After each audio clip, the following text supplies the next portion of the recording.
In Gail's world, a tale unfolds of Bubba, the Black Jesuit, so strong and so bold. A heart once dark, now filled with light, transformed by love and a tragic plight. "Lick my butthole," Bubba cries, yet through those words emotions rise. His ginger love devoured one day by Sara Avery in a twisted display. Oh, Bubba, your heart did ache, a love so true, ripped by cruel fate. But fate, it seems, would have a twist in the form of a Halloween night tryst. Sarah's mouth, with time-dilating mass, held ginger love as years did pass. And there, on a moonlit night so clear, ginger boyfriend reappeared. Bubba's joy, his heart renewed, together with his love, their bond ensued. In Gail's vast world, the stories entwine, Bubba's tale, a testament of love divine. And now, let me give you some history on what Bubba was like in 2011, when he was part of 1,000 gay Jesuits in a San Francisco gay Jesuit compound. It was still December 5th, 2011. This is from my book, Jesus the Eternal Bridegroom, my Forbidden Abyss series. It was still December 5th, 2011, when Kim Jong-il just wrote the post about a movie studio for Gail.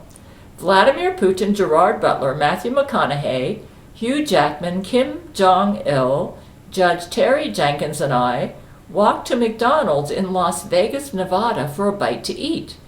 A Hummer H2 black limousine drove by us and threw over our heads a taser net.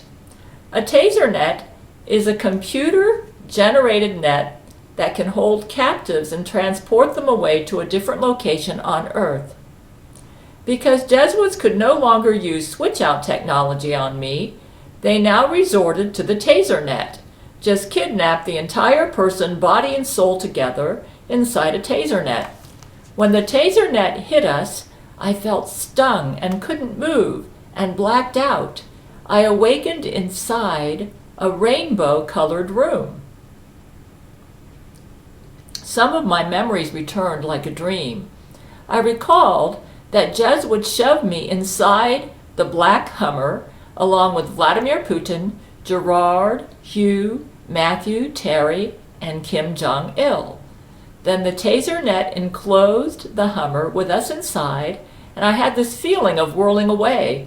I then blacked out. When I came to, I knew I was no longer in Las Vegas. At least 1,000 Jesuits poured into the room where I was to line up and do bukkake into the mouths of each of us. Each of us had to take 200 Jesuit ejaculations each, and Jesuits jabbed their penises into our mouths, forcing us to swallow semen. The 200 who ejaculated into Matthew's mouth drowned him with so much semen he choked and gasped for breath, almost suffocating. After the bukkake, Jesuits dragged each of us into different rooms and isolated us from each other. All alone and without each other for support, they continued to rape us, with each act of rape tailored specifically for each man. They knew I still had nightmares over Laurie McBride, so they made me endure it all over again. Now this was written, this book was made in 2015. At that time, Laurie had not gotten right. They forced a football into my anus, ripping my flesh. A nightmare crashed through my mind, and I was reliving the hell of Laurie's September 1992 rape when she forced a football into my anus. I felt like pure filth. It seemed that 10 knives slit me open as the football went in, Would this Lori nightmare never end? The warmth of my blood leaked down my thighs like it did when Lori tormented me. Matthew swallowed so much semen he got AIDS and gonorrhea.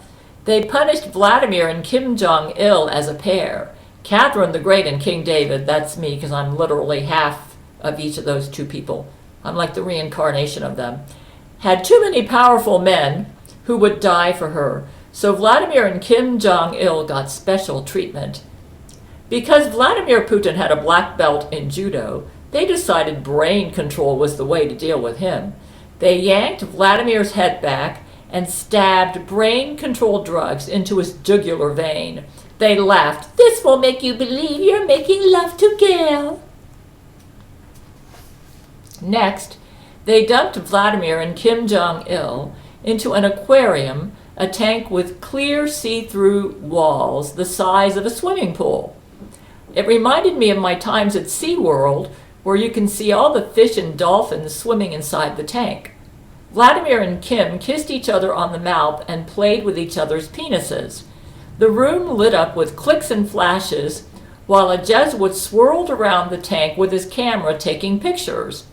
I felt like Pinocchio with strings, and my master was Satan. All these penises flashed through my mind like a nightmare, and I saw Satan up at the top, moving the strings, forcing me to bump into all the other puppets who sneered at me, while I groaned like a slave trying to escape. Penises jabbed into all my orifices like a repeat of September 1992. Would this Jesuit nightmare never ever end? I would like to point out at the time this book was published, Zack Knight hadn't gotten right either. So this was before Zack got right and before Lori got right when I wrote this.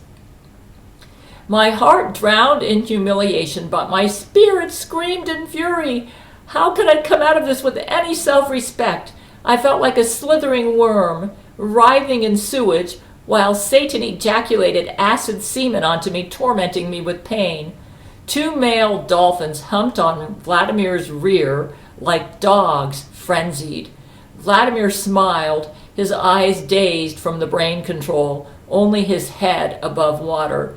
He seemed in another world, somewhat like the look I've seen on him when he fantasized about Gail. All of us took 200 Jesuit penises into our mouth and had to taste and swallow Jesuit semen. And if that wasn't bad enough, the Jesuit penises were shoved into our mouths, lacerated tissues, caused bleeding and bruising, and this feeling of defilement like we'd lost our innocence forever. Though I knew myself to be innocent, I felt defiled, unworthy of love, unworthy of respect. The emotional pain of feeling emasculated was worse than the physical pain. My entire life I prided myself on being a man, a real man, and Satan's Jesuits had me in their concentration camp of terrors, with all of us nude in line, begging for food and sustenance. The only way to live was to submit to humiliation, to accept the vile penises of our torturers, to commit sexual acts that betrayed all the beautiful dreams we had of Gail, that betrayed the heaven we longed to have with her. The worst part was how the mingling of our bodies with devils made us feel that we had become devils ourselves, and that purity and beauty for us was lost forever. They walked by Terence in a procession, one by one, slapping him in the face. "You're not fit to have the torture we've given to your friends, because you've never had brain-to-brain sex with Gail." They pulled down their pants and flung their penises at him. "She won't ever make love to you because you're black." Let me go on to... Okay. Then they hoisted onto Terence and thrust their penises into his mouth. After stripping Gerard Butler, they stared at him and pointed, giggling and hee-hawing. "Oh, what a fine specimen! What fun!" They pulled a dress over his head and arms, dressing him like a little girl. "Oh, that's cute," they said, limping their hands at him with smiles so wide you could almost see all their teeth. The Jesuit pried open Gerard's mouth and shoved a penis in. Our wonderful psychiatrist would need some intervention after this. How I felt for Gerard. So selfless. He always thought of us. Who would counsel him when all this was over? "Come on, little girl. Suck hard on your mama's nipple." Just then another Jesuit shoved his penis into Gerard's anus. Both the Jesuit in his mouth and the one from behind coordinated their thrusting motions like in a dance. I rubbed my eyes in disbelief. Tell me this is a dream, Jesus. Tell me we aren't doing this. But the penis was in my mouth, thrusting like a wild Indian, and the salty taste of semen would not let me deny the reality of my existence. When they came to Hugh Jackman, he raised his fist and shot the fist into the Jesuits who approached him. The Jesuits flew back onto the wall. About 10 Jesuits then flew themselves onto Hugh and held him down. A black Jesuit with elephant legs and blubber protruding from his belly and bulges of fat on his back shoved his rear onto Hugh's face. "Bubba," they said to the black Jesuit, "teach him for beating us up." The black Jesuit named Bubba shoved his anus onto Hugh's mouth. "Lick my butthole," he laughed. "Ha!" 10 Jesuits pinned Hugh to the floor, freezing his arms and legs. They hoisted his face onto the 2 balls of fat above Bubba's legs, his rump, and shoved Hugh's face between the balls. "Now lick the butthole like a good boy." They twisted his arm, and he grimaced in pain. His tongue came out, and they separated the balls of fat, exposing the zinnia-flowered hole, his tongue traveling over its surface. Then we heard an explosion, and brown feces exploded onto Hugh's face and into his mouth. I could see a scowl on Hugh's face, but the Jesuits held him firm in his place, his arms and legs frozen. The Jesuits filmed us the entire time, with cameras and movie equipment. It reminded me of my time in San Francisco at the San Francisco Zoo, when Laurie raped me with elephants, eels, and God knows what else in September 1992. By the way, that really happened. Yeah. We found out. I recalled the cackle of her laughter, the sound of flashes and clicks from her camera as she circled round me taking pictures. Though Gerard, my psychiatrist, thought that these may be false memories. No, they weren't. That Jesuits inserted into me as part of the brain-controlled drugs they used on me at the time. December 7th, 2011. This was a Skype communication between me and my men. "I would love to hear your sexy voice," Gail wrote on my Skype. "Any chance on that? You have the sexiest voice alive. I remember your phone calls from 1991. "It's so sore. It hurts to breathe," I wrote and tried to say. "Brent, I changed my mind," Gail said. "You sound horrible. Get better." "I will try for you, my dear," I wrote. "Just seeing your beautiful face and hearing your voice is helping so much." Indeed, indeed, feeling the beauty of Gail's spirit after dealing with filth and scumbags was the only thing that kept me sane. We conversed some more, exchanging affections with each other. "Vladimir was so confused the other night, he tried coming on to me," I wrote. "It was quite funny, but also frightening. He came up from behind with a crotch grab." "Oh dear," Gail said. "Perhaps you should isolate him somewhat until that shot those Jesuits gave him wears off." "We've tried," I wrote. "He was taking a bath last night, and I and Matthew were downstairs when we heard him making dolphin noises. When we went up to check on him, he had his penis in the faucet in the bathtub." I know all this talk about penises and stuff would make us appear vulgar, but one thing we liked about Gail is she understood we had to talk about it to feel better. She knew that our hearts longed to be in the heavens with her, and understood that these body parts were just that, body parts. And I gotta say, being an asexual helps with this, or having asexual tendencies. But nothing to be ashamed of either. After all, it's how God created us. Gail made us feel so relaxed. I never had to put on airs for her. After the concentration camp we just endured, to be with Gail was like floating on a warm, soothing lake. That's why I accepted her Jesus. I figured if Jesus was like her, I wanted him. And he seemed to be a God who believed in me, who believed that my heart was good, and that I yearned to be pure and vast, and filled with beauty of spirit. He helped stop the guilt I felt over what Jesuits forced me to do.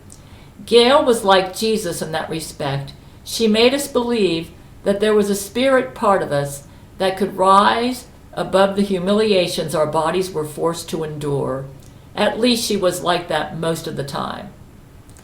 Though I'd never met Jesus yet, I could sense him about me, holding me, crying with me over the humiliation of my dreams for greatness and love. At the time Brent wrote this, he was not a Christian. Yet he accepted Jesus in September 2012. I led him to the Lord.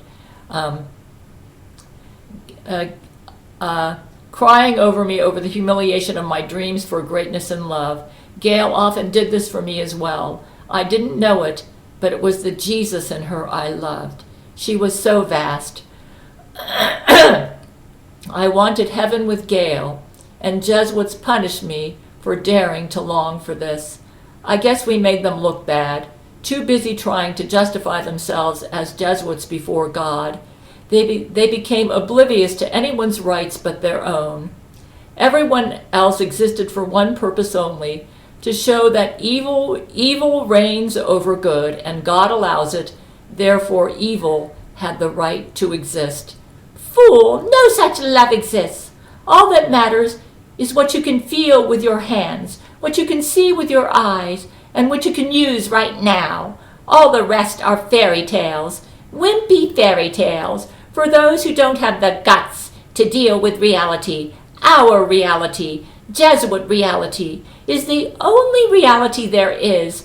Heaven will be defeated by Satan's hell. Ha ha ha ha ha. Jesuits forced me into their view of the universe. Instead of heaven with Gail, I found debauchery. My hands clutched the sides of the sewer I'd fallen into. I tried scratching my way out, but sunk into the muck. The attempt to get out seemed so futile, and when I believed this, I almost lost my grasp and sunk into despair. Then I'd reach out to Gail, and a shimmer of light entered my soul, and I felt whole again, felt healed, felt myself climbing out, no longer entrapped in the muck, no longer sinking in the quicksand. Reaching out to Gail was kind of like reaching out to Jesus. When I felt her warm grasp, a light entered my soul, and hope brightened my heart, and the portals of heaven opened, and I heard a symphony. I could not reconcile myself to this evil world. I longed for heaven with Gail. For this, the Jesuits tormented me. Yes, tormented me, because I hated this world they created, this world they tried to force on me. I hated their clones, their sex, their morals, their lies, and their attitude. Gail felt the same as me. For this they wanted us dead.